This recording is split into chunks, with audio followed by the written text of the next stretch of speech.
Welcome to my channel. It all began on a rainy afternoon when I stumbled across it.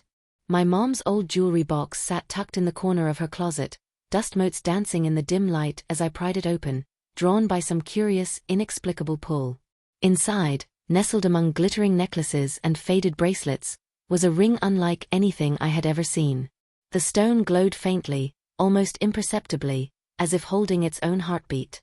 I lifted it, and an unexpected warmth spread through my fingers. "Mom, what's this?" I asked, holding it up. She looked at me, her eyes narrowing slightly, a small, knowing smile tugging at the corners of her lips. "That is a special ring," she said softly. "It's not just jewelry. It's magic." I laughed nervously. "Magic? Mom, come on. Really?" But the air between us shifted. She didn't laugh. Her tone was serious, almost reverent. "It's something that changes the wearer. But be careful. Once it starts, there's no going back until it's ready." I slipped the ring onto my finger, curious despite the warning. Immediately, a strange warmth pulsed up my arm, and my vision blurred slightly. I blinked, thinking I had imagined it. But when I looked down, my hands, my arms, even the shape of my shoulders seemed subtly different. Smaller, softer, more delicate. What's happening?" I stammered, panic rising in my chest. My mom's smile widened slightly. "It's working," she said. "The ring chooses what it thinks you need to see, or be. Don't fight it." At first, I thought I was imagining it. My reflection in the mirror seemed just slightly altered, but then it intensified. My face softened, my jawline narrowing, my lips fuller. Even my hair seemed to take on a different texture, falling around my face in a way that framed me delicately. I felt panic clawing at me. "Mom, take it off. Now," I demanded, my hands trembling.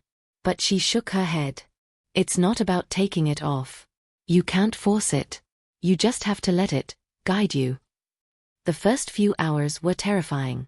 My body shifted in ways I didn't understand. Movements felt unfamiliar, voice softer, tone higher. My reflection grew stranger, more feminine. My mind raced. Was I hallucinating? Was this some cruel trick? Yet amidst the panic, a strange fascination stirred. There was a curiosity that I couldn't deny, an urge to explore what this transformation meant. I touched my face, my hair, my shoulders, and a shiver ran through me. I looked at my reflection again, this time studying the features that were changing. Subtle curves were forming, my posture softening instinctively. I was becoming someone else. And yet, somehow, it felt right. Mom watched me, serene. "It will feel strange. It will feel wrong. But trust it. You'll learn everything you need to know from this ring." By the next morning, the changes were undeniable. My entire body had shifted in subtle, breathtaking ways. Even my clothes hung differently on me. Jeans that were loose the day before now clung softly to curves I didn't have yesterday. T-shirts fit like they had been tailored. I looked at myself in the mirror and barely recognized the person staring back. Fear mingled with an inexplicable thrill. Every glance in the mirror, every movement, every breath made me aware of a version of myself I had never imagined. My voice, when I spoke, sounded lighter, melodic, almost hypnotic. My reflection smiled back with unfamiliar confidence, and despite the panic, I felt a flicker of excitement. Mom's voice pulled me from my thoughts. "The ring doesn't just change appearances," she said quietly. "It shows you what's inside.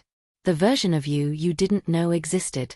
Let it guide you, and you might learn something incredible." I didn't know if I was ready. But as I traced the smooth band of the ring on my finger, I realized that my life had already begun to change. And there was no going back, not yet. The days after the first transformation were a whirlwind. I woke up each morning unsure of who I would see in the mirror. My reflection was no longer the familiar version of me. Instead, it revealed a softer, more delicate face, full of features that were unfamiliar yet strangely captivating. The ring seemed to pulse lightly on my finger, almost as if it were alive, as if it could sense my curiosity and my fear. I tried to hide it at first. Clothes that had once fit comfortably now clung in ways I hadn't anticipated. Every movement felt heightened, every glance in the mirror a reminder that nothing was as it had been. I walked carefully through my day, aware of the subtle sway of my hips, the softness of my voice, the gentle curves of my hands. I caught glimpses of myself in store windows, in the reflections of passing cars, and each time, my heart pounded in a mix of panic and exhilaration. School was an entirely different challenge. Friends noticed the subtle changes immediately. "You look different," one of them whispered in the hallway. I laughed nervously, brushing off the comment with a vague, "just trying something new." But it wasn't just new clothes or new haircuts. It was me. Me as the ring was reshaping me. I felt more exposed, more visible, more noticed. Boys stared differently, girls looked curiously, and everyone's energy around me shifted. At first, the attention terrified me. I felt like a stranger in my own life. Every whisper, every glance, every comment felt like it could expose me. And yet, the thrill was undeniable. I started experimenting privately, away from the watchful eyes of classmates and friends. I practiced walking differently, letting my posture soften, my movements become fluid and deliberate. I explored makeup, learning to accentuate features that were changing daily. My fingers traced the contours of my cheeks, the line of my jaw, the softness of my lips. Every small discovery felt like uncharted territory, a secret world I was uncovering within myself. The ring was subtle, but unmistakably magical. One evening, I thoughtlessly placed it near a candle's flame, and the light seemed to flicker over my skin in an entirely new way. My body shifted slightly as if responding to the warmth, curves becoming more pronounced, my hair softer, lighter, more alive. I gasped, both terrified and entranced. The realization struck me fully. This ring didn't just change me externally. It was teaching me how to inhabit a different version of myself, to explore facets of identity I had never considered. I began to test its limits. Could I control it? Could I direct it? I spent hours experimenting, adjusting my posture, my voice, even my expressions, seeing how the ring responded. It was subtle at first, a twitch of a smile, a flicker in the eyes, but I realized I could influence the transformation more than I had thought. And then came the social tests. A weekend outing with friends became a stage. I chose my clothes carefully, a soft blouse, a flowing skirt, low heels that accentuated my new gait. I practiced my voice, keeping it light but confident, melodic but natural. Every movement was deliberate, every glance calculated. The attention I received was intoxicating. People didn't just notice me, they were drawn to me, curious, engaged, captivated. And I realized something powerful. I was discovering strength in this vulnerability, power in this femininity, and confidence in this new form. Yet tension lingered. Every interaction with others carried the risk of exposure. I worried constantly, would my friends realize? Would my parents intervene? Would someone, Max, my crush, the world, see through the illusion? These fears mingled with a growing thrill, a sense of empowerment I had never felt before. I was walking a tightrope, balancing secrecy with self-discovery, fear with exhilaration, control with surrender. At home, the ring became both companion and mentor. I would sit quietly, twisting it on my finger, feeling the warmth pulsing through my veins. Mom's words echoed in my mind, "It shows you what's inside. The version of you you didn't know existed." Slowly, I began to understand. The ring wasn't just about appearances. It was a mirror to my inner self, a catalyst for self-exploration, a key to unlocking parts of me I had hidden or ignored. And as the days passed, I noticed subtle shifts in my interactions with the world. Confidence came naturally now, a fluid grace in my movements, an effortless charm in my speech. I could command attention without demanding it, influence perception without speaking loudly, and inhabit this new identity fully. I was learning, experimenting, and discovering the thrilling truth: empowerment isn't given. It's grown from courage, exploration, and acceptance. By the end of the week, the duality of my life, the old me and this new me shaped by the ring, had begun to blend. I no longer feared the mirror, I sought it out. I no longer dreaded social interactions, I relished them. The thrill of discovery was intoxicating, but so was the emerging self-confidence. I was learning to wield the magic not just of the ring, but of my own courage, curiosity, and adaptability. And deep down, I realized this was only the beginning. The ring had changed me in ways I couldn't yet predict, but I was ready to explore them all. It happened sooner than I expected. The moment I had both feared and anticipated arrived when my mom casually dropped a question one evening. "So, how does it feel?" she asked, her eyes glinting with curiosity and a hint of mischief. I froze. How could I even begin to explain the whirlwind of fear, excitement, and exhilaration that had consumed me for weeks? The ring had transformed me in ways I hadn't thought possible.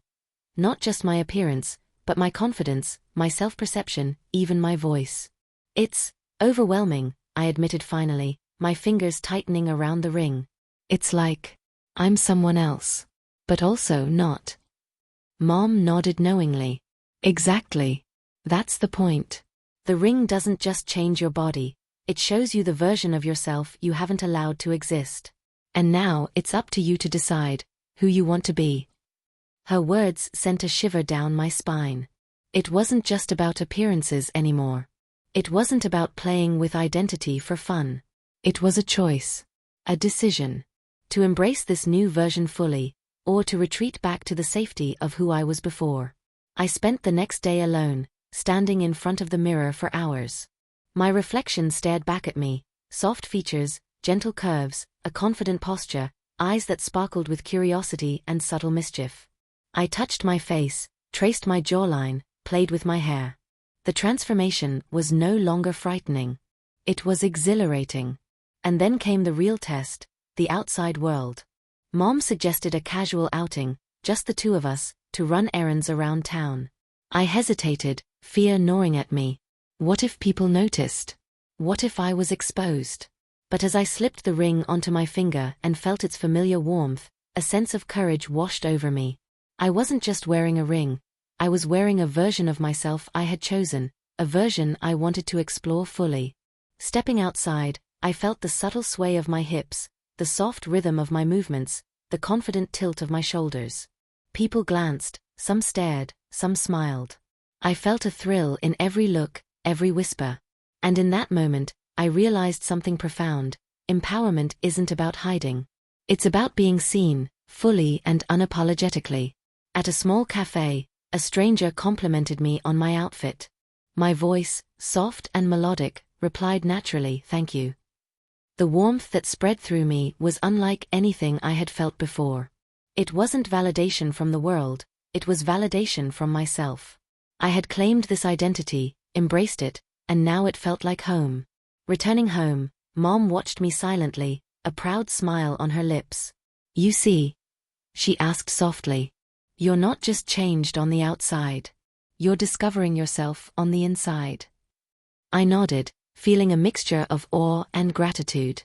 The ring had shown me a side of myself I didn't know existed. And now, I was ready to inhabit it fully, consciously, without fear or hesitation. The final test came the next week. I was invited to a family gathering, a setting where everyone knew me as my old self. Anxiety coursed through me, but I slipped the ring onto my finger, letting its warmth ground me. I walked into the room with confidence, head held high, voice soft but assured. At first, people whispered. Friends and family noticed the subtle changes. My posture, the way I carried myself, the new softness in my voice. But instead of judgment, there was curiosity, admiration, and warmth. I realized that the ring had done more than transform me physically. It had transformed the energy I carried, the presence I projected. By the end of the evening, laughter and conversation flowed naturally. People engaged with me openly, appreciating this new version of me without question. And for the first time, I felt fully accepted, not just by others but by myself. That night, I sat in front of my mirror, removing the ring for the first time in days. My reflection shimmered, revealing glimpses of both the old and new me. I touched the ring, feeling its lingering warmth. "Thank you," I whispered, gratitude washing through me, "for showing me who I can be." Mom entered quietly, standing behind me. "It's not the ring that changed you," she said softly. "It's you. You chose to explore, to embrace, to be brave. The ring just guided you." I smiled, feeling a deep sense of peace and empowerment. For the first time in my life, I understood that transformation, whether external or internal, isn't about magic alone. It's about courage, curiosity, and the willingness to see oneself differently. And as I slipped the ring back onto my finger, not out of necessity but choice, I whispered to myself, I am me. I am strong. I am unstoppable. The magic hadn't just changed my appearance. It had changed my perception, my confidence, and my life.